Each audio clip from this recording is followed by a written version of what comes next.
Welcome to the podcast series, Reducing the Risk of Severe Illness for Patients with COVID-19. This podcast is part of a micro-learning library on the testing, diagnosis, and treatment of severe illness for patients with COVID-19. This education is brought to you by the France Foundation and supported by an educational grant from Pfizer. Listen as Drs. Alvaro Galvis, a pediatric infectious disease fellow at the University of California, Irvine, and Christopher King, a pulmonologist from INOVA Fairfax Hospital, discuss the need for quarantine and recommendations for best ways to isolate with COVID-19. Hi, I'm Dr. Christopher King, and I'm pleased to be joined today by Dr. Alvaro Galvis. Thanks for joining me today. Thank you for having me. Appreciate it. Sure. I think the goal today was for us to go through some practical recommendations for patients after they're infected or exposed to COVID with regards to, what do they do in terms of isolating themselves and quarantining? How can they best prepare to quarantine after a close exposure?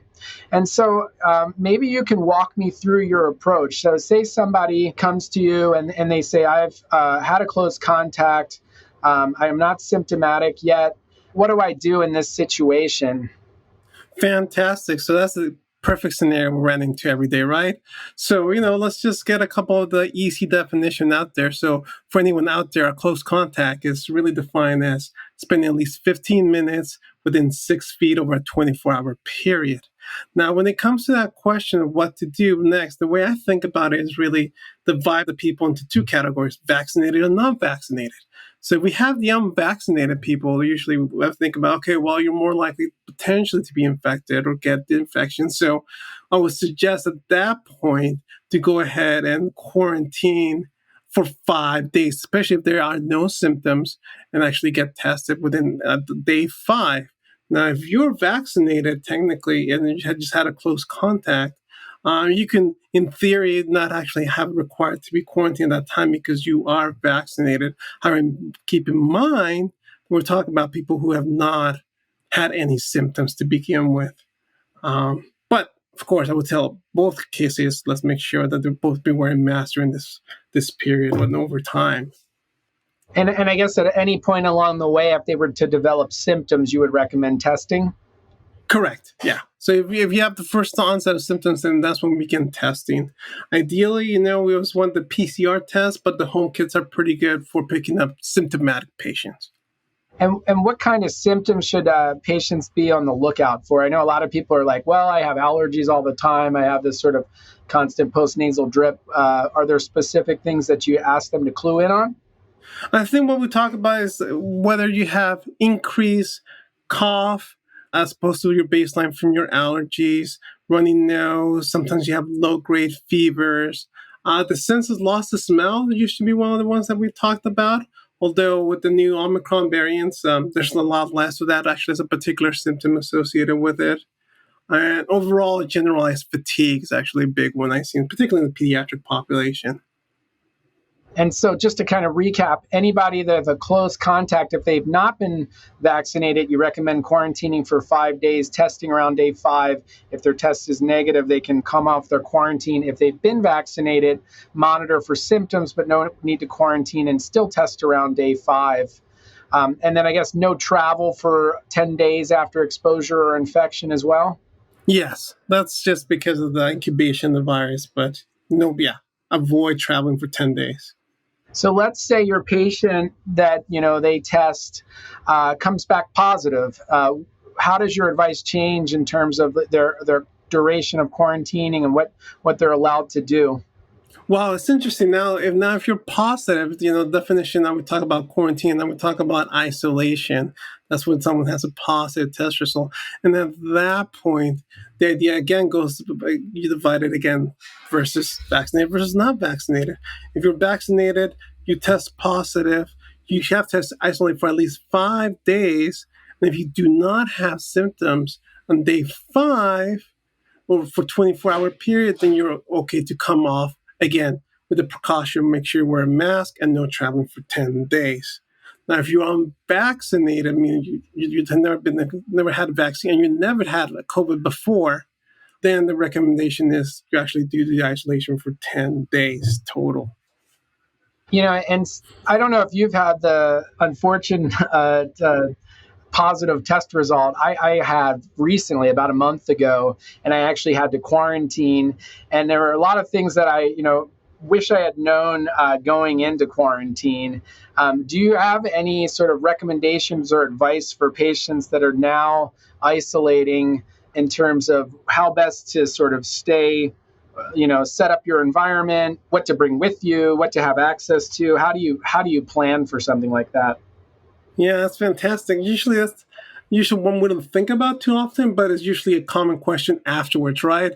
So I always tell people, okay, you're tested positive, but you have mild or almost no symptoms. You have to plan ahead. You have to think about, okay, it's kind of going into a home station, or, you're going to go, not a vacation, but you're going to stay at home as a vacation in one room. So you got to make sure you have a packed bag for 5 days. Then you have all what you really essentials that you need. So you minimize exposure to other people in your household or anyone outside. Also make sure you inform, and anytime you have to do step out, have plenty of masks to prevent that transmission as well. And if you can minimize any contact, meaning you're going to have to order out, or if you have a caregiver that can actually drop off the food, that's the best way to go about it. But really think about yourself being isolated in the home in one room for 5 days at least. And I think it's important, if you know you have caregivers, you want to try and pick caregivers that are at the least risk should they actually develop an active infection. And so, how do you sort of stratify the caregivers in terms of, what's safest in terms of someone being your caregiver? Well, the best safest, of course, has always been someone that's not in the senior age status. You also have to make sure it's someone that's been fully vaccinated and boosted at this point. And overall, generally low risk for having complications if they do become infected with COVID. So ideally, someone that doesn't have asthma, obesity, immunocompromised individuals. So when can patients that are isolating, when can they stop isolating and return to society and kind of go about their business? How do you make that determination?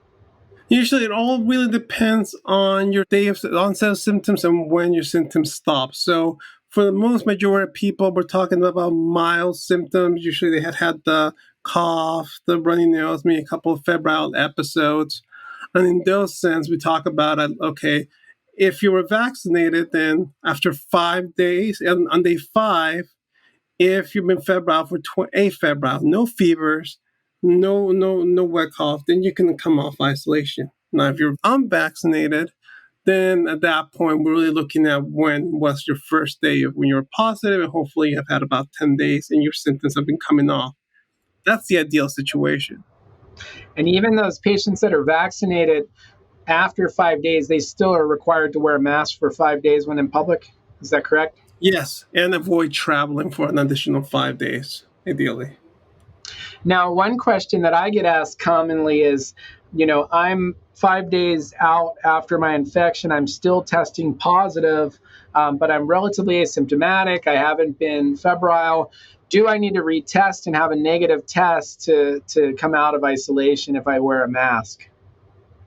That's an excellent question. So things have changed and it always gets confusing. So the big thing that we need to mention is that PCR testing, your COVID positive test can last for weeks. So in that sense, do not get a PCR test to get off isolation, because you're going to be, that material, the nucleic material, will be detected for a while. Now, when it comes to antigen, about 25% of individuals will still be positive within 10 days after symptoms have gone away. So usually I would say you don't need to do that. You really have to monitor by symptoms rather than retesting before coming off isolation. Well, I think that was all really useful information. It shows an extra benefit of vaccination, not just that it protects you from hospitalization and severe illness. It also gets you sort of out of the need to quarantine if you have an exposure, get you out of isolation more quickly if you do test positive. So there's a lot of benefits of vaccination. Any parting thoughts for our audience? The big thought is, I know no one plans for the worst, meaning you're very positive, but all you can do is make sure we keep our social distancing, make sure your vaccinations are up to date, meaning if you're vaccinated primarily, let's make sure you get that booster. And when in doubt, always reach out to a healthcare physician. Well, I really appreciate your time today. I think our audience will really benefit from the advice you gave, and thanks to them for tuning in today. All right. Thank you for having me. Have a wonderful day. Earn CME by clicking the link for credit. And be sure to check out the other podcast episodes in the library.